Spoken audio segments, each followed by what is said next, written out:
Thank you. Please be seated. Prefect joke of the day is, what did 0 say to 8? Nice belt.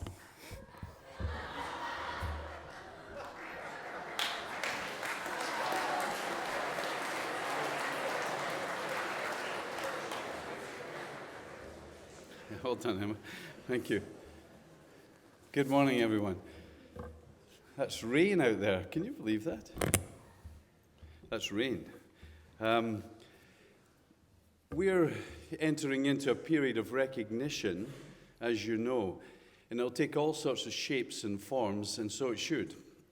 When all the endeavors that we undertake at a school like this have unfold, then there is a time of year, there's a time of term when they come to fruition or they come to an end, and we recognize all various aspects of it. So that we're going into that period. So get used to that. Over this run-in to the end of the school year, we will be spending a fair amount of time recognizing the efforts, and in some cases, the efforts over a very long period of time of some of the members of this community. And you don't have to do anything special. Just pay attention and recognize these efforts as appropriately as you always do. So, talking about efforts over a period of time, did you know that our tennis team in the last 17 years has placed in the top 3 in the AA provincials 11 times? I got that right. 11 times in the top 3. Yeah, that might be worthy of just even a flicker of applause.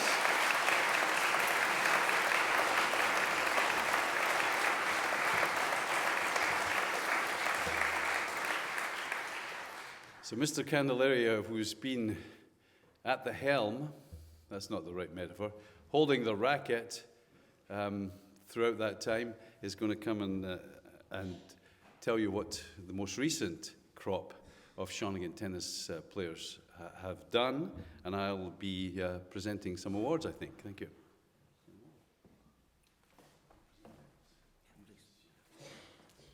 Good morning. I guess it is fitting that it's raining this morning, since we had a very difficult season, as most of you know, with all the rain that occurred. But it started to clear up, and I feel like I've been away since May 10th, and then I looked at the calendar and I have been away since May 10th. And so I'd like to start with the Junior Provincial Championships, which never even used to occur in this province, but for the last 3 years, there has been a Junior Provincial Championship. And so we left for Burnaby May 10th, and we were there for 2 days, May 11th and 12th. And the girls had some difficulty, but I'd like to start and do this in chronological order fairly quickly. So if you could just hold your applause until they've all come up here. But I'd like to call the junior boys provincial bronze medalists up to receive their medals from the headmaster. The person who probably played the best I've ever seen him play, and I'll start with him, was Paul Hosaku. Come on up.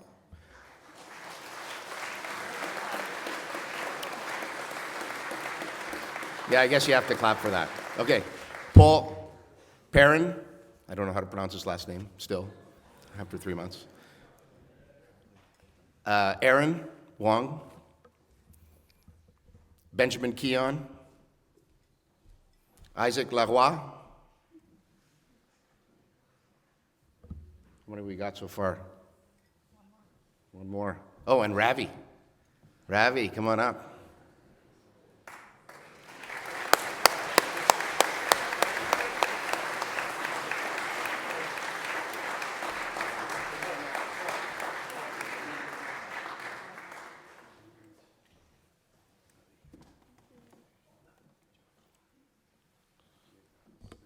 So, junior provincial bronze medalists. Well done.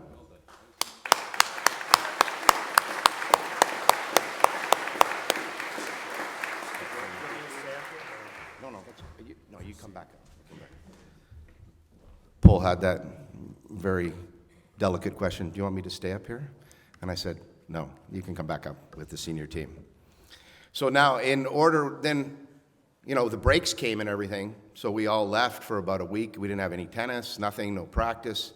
Come back, we had 2 classes, and then we were off to the provincial championships.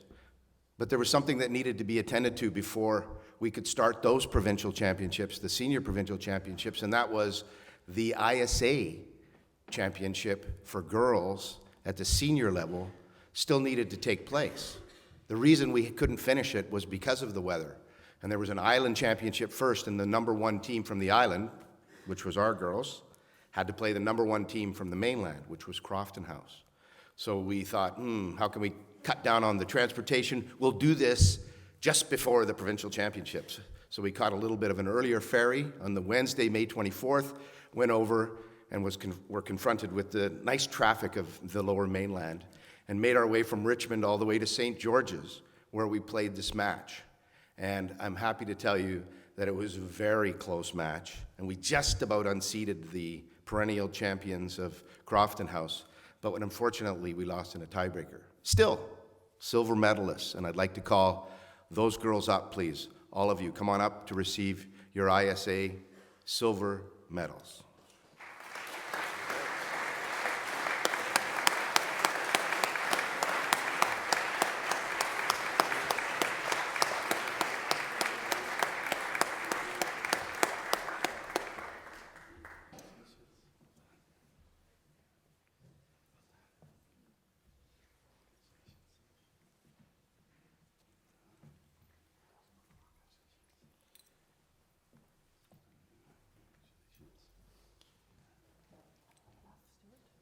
It's all right. One's missing. It's okay. It's all right. I'm not sure. Somebody didn't turn it back in. It's fine.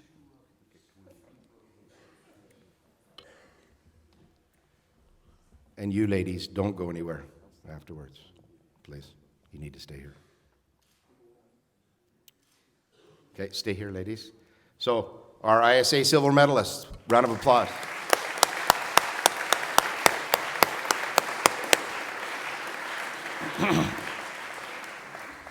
And finally, without any further ado, and I think it's already taking a little too long, so let's just have all of the bronze medalists at the senior provincial championships. That's all the rest of the boys. Come on up.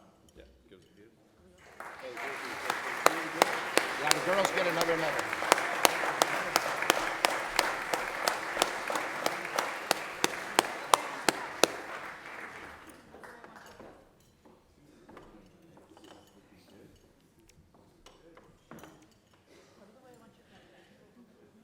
Max, you've got to present the block. You and Marie, you get Marie and bring that over when you get a chance. When you get a chance. Okay, Max. Congratulations.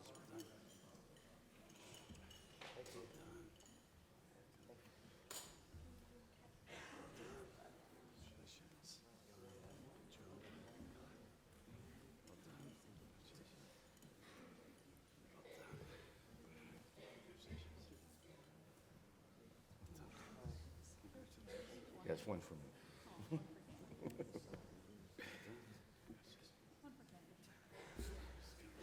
Thank you, sir. Thank you. Okay.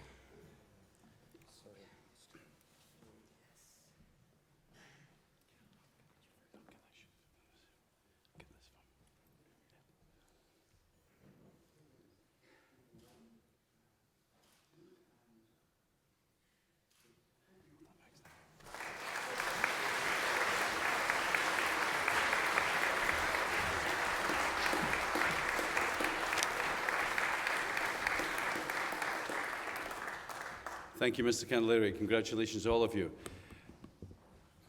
So, over in Abbotsford at the weekend, our senior girls rugby brought their admirable season to a close. And I'm going to ask Taylor and Clarice to come and tell us about that, please.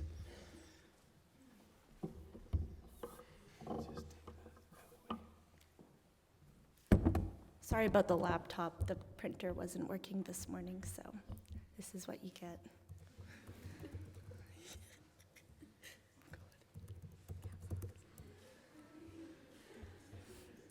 Good morning, everyone. Taylor and I will be sharing with you some of the girls' rugby highlights from this season. This year we were challenged but honored to move up to the AAA division after winning AA last year. Though much of our team was new to playing rugby this year, our girls learned very quickly with the help of our returning players and with the help of our amazing coaches, Mr. Doig, Ms. Russell, and Ms. Sackins. We began the year rushed with preparations for an intense Island Sevens tournament, which we came away with a win with the championship title, and then moved on to place third at Sevens Provincials. And considering we don't actually play a lot of sevens on the girls' team, we were very impressed with this accomplishment. Later in the year, we fought hard against our toughest island rivals to win the AAA Island Championship and be ranked third going into provincials for 15s.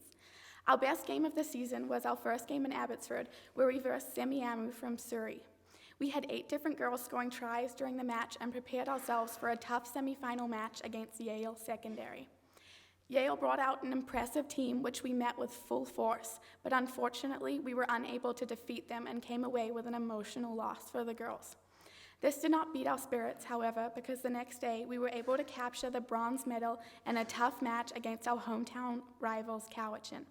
Although we had our sights set on the final for provincials, we were insanely proud of everything we had accomplished, not only on the weekend, but in Abbotsford, but throughout this season. We would like to thank Mr. and Mrs. Robertson and the Lanes for making it out to support us for our final game, as well for all of the warm wishes and encouragement that we received from all of you. So this year, as sort of all of my sports coaches and my teammates are probably aware, I adopted the word zesty into my vocabulary as a means of pumping up my teammates. I'm not really sure why I tell everyone to be zesty, but I would like to think that it works. Zest, for those of you who don't know, by definition, is the having of great enthusiasm and energy, or it's just the grated outer peel of citrus fruits.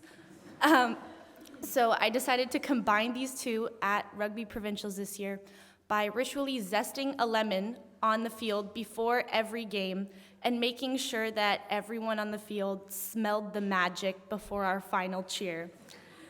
This is truly just a result of my overwhelming love for competitive sports, but it got everyone riled up enough to say that it was worthwhile, I guess.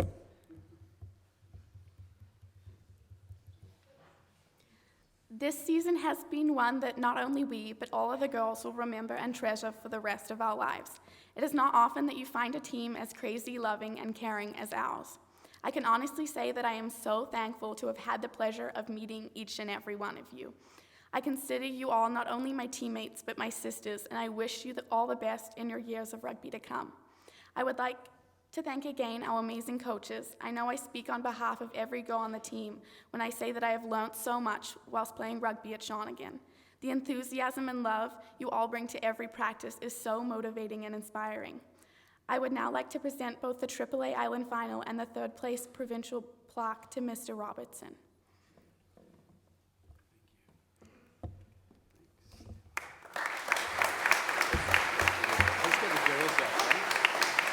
Could we have the senior girls up here, please? Could we have the girls rugby up here?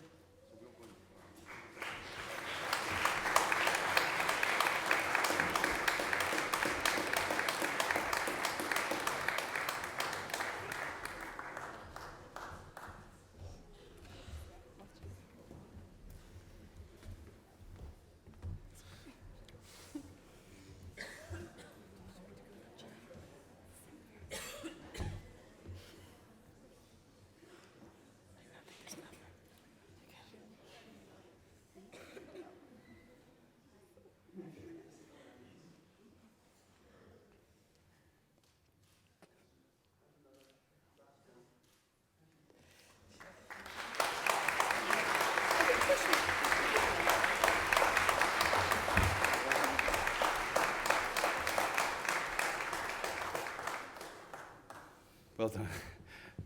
Thank you, Clarice. Thank you, Taylor. Obviously, in many takeaways, right, I've got to get a laptop. up here, right? I'm a bit passé with my little cards and things like that. Zesty. So, here we go. Mr. Robertson being zesty. Okay, right. No, that's actually a frightening thought. I've had about 5 cups of coffee already this morning, so I'm close to being zesty. Excuse me. So we've got the golfers we'll recognize because they've achieved so much already this season, but they've still got one big peak to conquer. And our grade 10 rugby boys, the same thing. Our senior rugby boys, the same thing. So we'll talk about those in the weeks to come or days to come. Recognize an unexpected but very powerful performance yesterday of Radium Girls by our Theatre Performance 11 class. And I think a number of, if I'm right, if I recall correctly, a number of that class, this was a relatively new experience being on the stage, and I think it's just absolutely admirable. You managed to capture the emotion of the whole topic and do it so well. So could I ask the cast and crew of Radium Girls to stand and take a bow, please? Again? Right.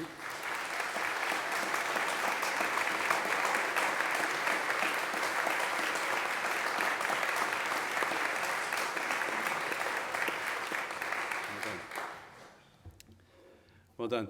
So there's a poem by Kipling, which many of you have heard before, called If. And in it, at one point, he talks about triumph and disaster, and he characterizes them as those imposters. And he challenges you to treat those two imposters the same way, because triumph and repeated triumph can be just as potentially difficult to deal with as repeated disaster.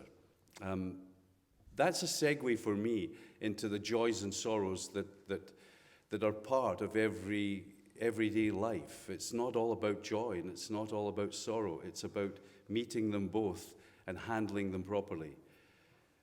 Mrs. Crabe had a difficult experience just recently, and all of us who remember Gemma Higgins had a difficult experience.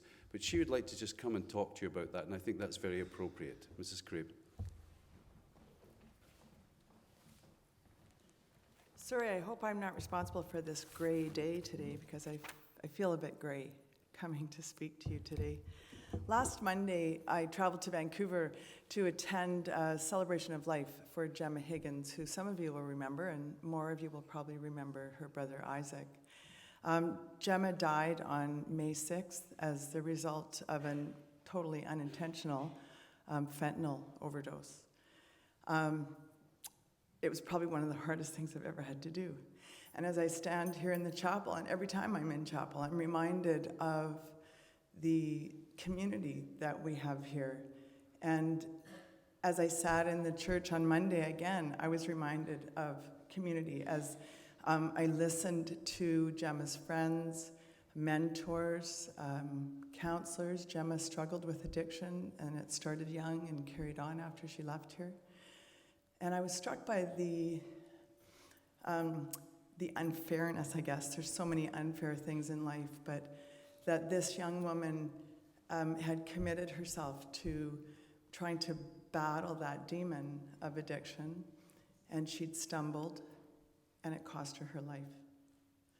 As I sat there looking at these young people in the chapel who were, for the very first time, actually realizing as they looked at her photo and her urn of ashes and a painting that she had done, they listened to someone read a poem that she'd written, that she was actually gone, that this horrible drug had taken her life. There were amazing things that happened. There were beautiful things that were shared, music and poetry and stories. And they celebrated the life that Gemma lived to the age of 19. But unspoken in that chapel were the times that she would never get to experience. The things moving forward, sharing a life with her family and friends, perhaps starting her own family, finding her path and achieving her goals. Yesterday, I read in the news about a girl from New Westminster who died after taking what she thought was ecstasy on the weekend. She was with 2 friends. 2 of them took ecstasy, the other didn't. One is in critical condition in the hospital, and the other girl died. And their friend was there to call the ambulance, or probably both of them would be dead. And I was struck by what she said to the news afterwards. We were just trying to have fun. That's what this was about. We had no intention of risking our lives, of putting other people at risk. We just wanted to have fun. And when I talked to Mr. Robertson, Mr. Clinton Baker, and the teachers and counselors at school here, I recognize that there are many reasons that people might choose to use drugs. It's always been a part of our society, and it's always been around. I look at Gemma, who struggled with addiction. I think of these young ladies who just wanted to have fun on a Saturday night. I think of people that I've spoken to here who are lonely or struggling with mental health issues or in pain because of life experiences, and they're taking drugs or alcohol to try and manage those things. And I think of all the times in this chapel over the years, and especially this year, where kids have stood up and been brave enough to share their experiences with their struggles, with addiction, with mental health issues. And I want to offer that back to you. I want to be sure that you know that we, the staff, the counseling staff, your house directors, we are offering that same comfort back to you. We want to be there for you. If you need to talk about something, if you're struggling, if you feel like you're going to stumble, please come and seek out some help. And know that in confidence and with care and love, we will support you to find a different way, to find a different decision. It's just not okay right now. There's people out there who actually don't care if you live or die. The people who are selling drugs, many of them don't know what's in it. Many of them don't care because they've got your money and they're gone. We don't need to have any more young people die just trying to have fun on a Saturday night, or alone in their room because they feel isolated, or they're struggling with anxiety or depression or bipolar disease. It's not fair. And at the end of the service, the minister read a poem that really struck me, and I'd like to share it with you. I probably won't do it justice, but I hope that you listen and hear the message here, because it's very clear to me. We get one shot at this, and all of you are so precious and so special. You have places to go, things to do, people to grow. You grow into the people that you're going to become. And I would hate to think that anybody lost that opportunity because of a mistake. This poem is called A Summer's Day by Mary Oliver. Who made the world? Who made the swan and the black bear? Who made the grasshopper? This grasshopper, I mean. The one who has flung herself out of the grass. The one who's eating sugar out of my hand. Who is moving her jaws back and forth instead of up and down. Who is gazing around with her enormous and complicated eyes. Now she lifts her pale forearms and thoroughly washes her face. Now she snaps her wings open and floats away. I don't know exactly what a prayer is. I do know how to pay attention, how to fall down into the grass, how to kneel in the grass, how to be idle and blessed, how to stroll through the fields, which is what I've been doing all day. Tell me, what else should I have done? Doesn't everything die at last and too soon? But tell me, what is it that you plan to do with your one wild and precious life? Thank you.